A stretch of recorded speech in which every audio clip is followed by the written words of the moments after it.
तो एक बात को आप सबको ध्यान रखना है, जिन लोगों ने एक दिवसीय अनुष्ठान में भाग लिया है। 3 प्रकार के रोग होते हैं। 3 कैटेगरी है। एक कैटेगरी वो है जो तात्कालिक एक्यूट डिजीज होती है।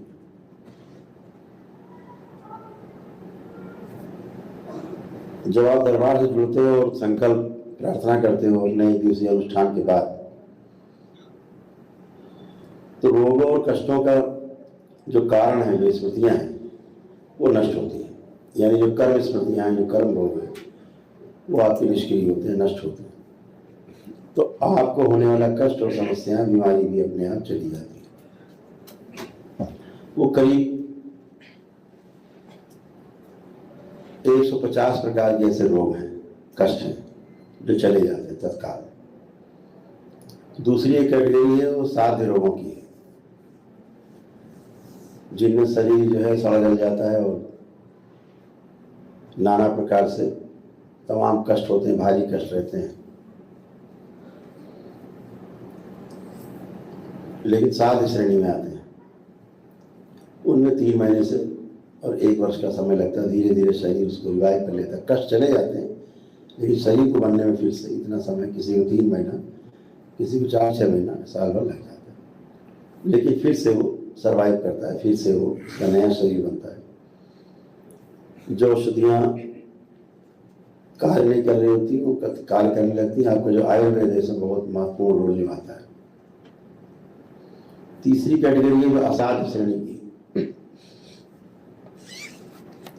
जो असाध्य श्रेणी के रोग हैं, उनमें वो रोग हैं जिनकी औषधि संसार में अभी तक बनी नहीं। ये डॉक्टर कह देते हैं भाई घर ले जाओ, काम खत्म, अब इनका कुछ नहीं हो सकता। ऐसे कष्टों में, ऐसे रोगों में इन्हें असाध्य श्रेणी माना जाता है।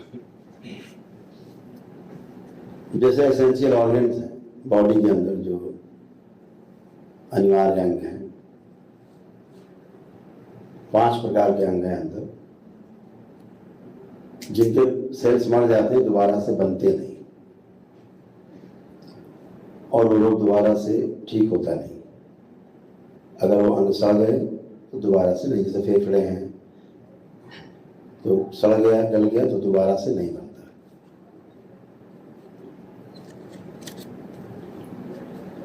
किडनी है, सड़ गल गई, दोबारा से फिर नहीं बनती, बोलेंगे ट्रांसप्लांट कराओ। हृदय है तो एसेंशियल ऑर्गन है, दोबारा से नहीं बनते उसके सेल्स। लेकिन ईश्वर कृपा सबसे बड़ी कृपा है, और आपकी प्रार्थना और आपका संकल्प, इससे रोग ही हार जाता है।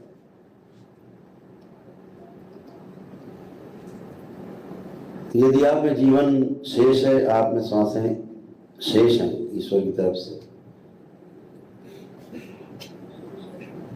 तो निश्चित रूप से उसमें वो है औषधियाँ काम करने लगती हैं। जिन औषधियाँ नहीं बनी, लेकिन आपका मस्तिष्क आपके शरीर को स्वयं ही ठीक करने लगता है, क्योंकि आपका ब्रेन और आपकी बॉडी दोनों एक लाइन में होती है। शरीर के संदेश को मस्तिष्क सुनता है और मस्तिष्क के आदेश को शरीर सुनता है। दोनों एक दूसरे को तालमेल होते हैं, और तालमेल के कारण आप स्वस्थ होना शुरू होते हो। आपको जादू जैसा लगता है, लेकिन जादू जैसा कुछ भी नहीं है। आपकी एनर्जी, आपकी शक्ति से आप स्वस्थ होते हो। अब जीवन ही शेष नहीं तो उसका कोई फिर उपचार नहीं है, लेकिन अगर अकाल मृत्यु है तो टलती है। उसके लिए भगवान भोलेनाथ का जो महामृत्युंजय का कवच है वो काम आता है, वैदिक हमारा। तो इसको आपको समझना है कि जो कैटेगरी रोग की है तो 3 प्रकार की है ही। अब आप कहते हो साहब सफ़ेद दाग है, अभी आए अभी चला जाएगा, कैसे जाएगा आपका त्वचा में, कैसे जाएगा? उसके लिए उसका अगर पितृदोष के कारण है तो निश्चित रूप से वह अपना रंग बदलता है, पुनः से उसी स्थान पे आता है जहाँ से शुरू हुआ। जो चीज़ तमाम समय में लंबे समय बनी है, रोग बने हैं, उतने लंबे समय जाते हैं। लेकिन जितने मानसिक रोग हैं उनकी औषधि नहीं बनी अभी तक, ये आपके तत्काल खत्म हो जाते हैं, इमीडिएट, जिनकी औषधि नहीं। जैसे डिप्रेशन है, अब कोई आप में डिप्रेशन दवा 10 साल से खा रहा है, कोई 2 साल से, कोई 20 साल से, 25 साल से, जिंदगी भर खाते रहो, डिप्रेशन जाएगा ही। सिजोफ्रेनिया है, डिमेंशिया है, बाइपोलर डिसऑर्डर है, या मल्टीपल स्क्लेरोसिस है, या ओसीडी है, ऑब्सेसिव कंपल्सिव डिसऑर्डर है, या ड्यूअल पर्सनालिटी है, पर्सनालिटी डिसऑर्डर है, या मेंटल डिसऑर्डर है, ब्रेन डिसऑर्डर है, या स्पिरिट पर्सनालिटी है, ये सब एक ही दिन में ठीक हो जाता है। ये सब असाध्य रोग हैं और पूरे संसार में इनकी अभी तक कोई औषधि नहीं बनी। ये सब आपके जा चुके हैं।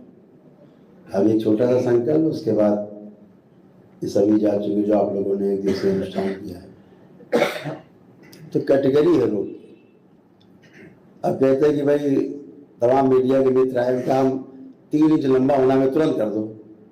तो जैसे एक नादान बच्चा नहीं होता है, छोटा सा बच्चा 2 साल का, उस तरह के क्वेश्चन करे कि हमें तुरंत लंबा कर दो। तो उनसे पूछो जो लंबे हो गए, 12-12, 13-13 इंच लंबे हो गए, उनसे पूछो, उनके खुद के वीडियो पढ़े। और ये नहीं कि परिवार में 3 लोग नाटे तो एक लंबा हो गए, 3 के तीनों एक साथ लंबे हो गए। तो पहले बौनेपन की स्मृतियां पड़ी थी, बच्चे बौने थे, वो स्मृतियां नष्ट हो गई, दरबार ने कर दी, संकल्प किया आपने, नष्ट हो गई। लेकिन जब संकल्प किया कि हम लंबे हो जाएं, तो लंबेपन की स्मृतियां चली गई, दरबार ने वो प्रवेश कराया। तो पता लगा तीनों बहनें जो हैं 2 माह के बराबर हो गई, तीसरी माह से लंबी हो गई, और सब 8-9 महीने में हो गया। बढ़ते गए तो 2 बहनें बढ़ गई करीब 10 इंच, तीसरी बहन बढ़ गई करीब 13.5 इंच। तो ऐसे एक नहीं, हजारों उदाहरण केस हैं। उन्होंने दरबार की प्रक्रिया का पालन किया है, दरबार के नियम को पालन किया है, ईश्वर के प्रति आस्था विश्वास श्रद्धा रखी है, तो हो गया है। ऐसा संकल्प प्रार्थना से होना तो रोज का काम है। हम संतों के बीच में तो रोज होता है ऐसा। आपने वो देखा नहीं, आपने तो बैठ के बातें बनानी ऑफिस में, केवल ईश्वर के प्रति विश्वास नहीं, खुद को ईश्वर मान के बैठे। कहाँ से लंबे हो जाओ, हमें लगता है नाटे हो जाओगे लंबे होने की जगह। तो नादानी जैसी बात नहीं। जो रोग हैं, कष्ट हैं, एक रिटायर्ड दरोगा जी है झारखंड के, वो आए, सब ठीक हो गए, पूरा परिवार अच्छा हो गया। बिटिया को बोलने, हमारी बिटिया के सफेद दाग नहीं गए। एक बिटिया गोद में लिए 2-3 साल की, बोले सफेद दाग कभी वैसे ही सारे पूरे शरीर में, और पूरी व्हाइट कर रखी बिल्कुल सफेद दाग से। हमने भाई बुद्धि का इस्तेमाल करोगे। अरे गंगा जल का रोज कुछ नहीं करो, स्नान नहीं कर सकते, जल नहीं है, जरा सा जल ऐसे लो, रगड़ लो, दिन में 2-4 बार करो। इतना प्रभाव है माँ गंगा का, उनका गंगा जी के नाम का जल में कि किसी के हो, उसने ना भी कोई वैदिक प्रक्रिया का पालन किया हो, गंगा स्नान रोज करो, देखो सफेद दाग चले जाएंगे। हमने देखा है लोग जाते हुए। हमारा बचपन का एक दोस्त था, तब तो हम लोग कुछ जानते ही नहीं, केवल गंगा स्नान करने रोज जाते थे हम लोग। लड़के थे, नियम था, सुबह साइकिल उठानी है सब बच्चों को और गंगा जी जाना है स्नान करने, नियम था। छोटे छोटे थे, डांटे जाते थे कि गंगा जी पता नहीं कहाँ कूदेंगे बच्चे, लेकिन हम लोग होशियार थे, ऐसा नहीं है, कूद जाते बीच में, किनारे नहा के चले जाते थे। सुबह जाते थे, उसमें कुछ बुजुर्ग लोग जाते थे साथ में, 2-4 लोग।